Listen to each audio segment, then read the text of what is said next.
In a quiet village bordered by fields and golden wheat and winding river streams lived a young man named Arjun. Arjun was known for his kind heart, but also for feeling small and powerless in a world much bigger than his own. The village was peaceful but struggling. Water from the river had grown scarce, and crops were failing. People worried about the future, and no one knew how to fix the problem. One day, Arjun sat by the riverbank, watching the water flow slowly. He picked up a smooth stone and tossed it into the river. As the stone hit the water, ripples spread out in widening circles. He smiled and thought, if one stone can create ripples, perhaps one small action can create change.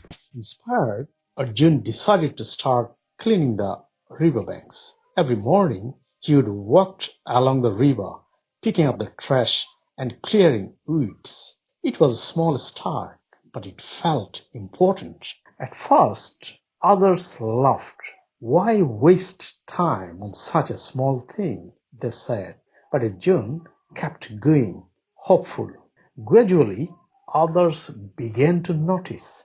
Some young villagers joined him. They cleaned the riverbanks, planting trees along the banks to prevent erosion, and spoke to farmers about better water use. The village slowly started to change.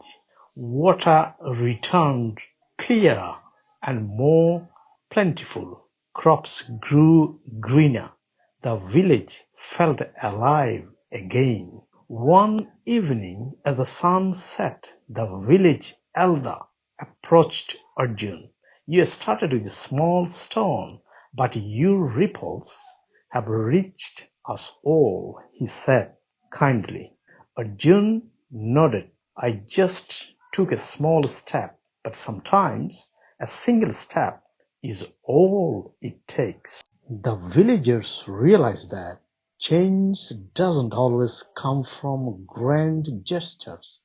Sometimes it starts with a single ripple, one act, one person that spreads and grows. And so the village flourished, united by the power of small acts and the belief that everyone, no matter how small, can make a difference.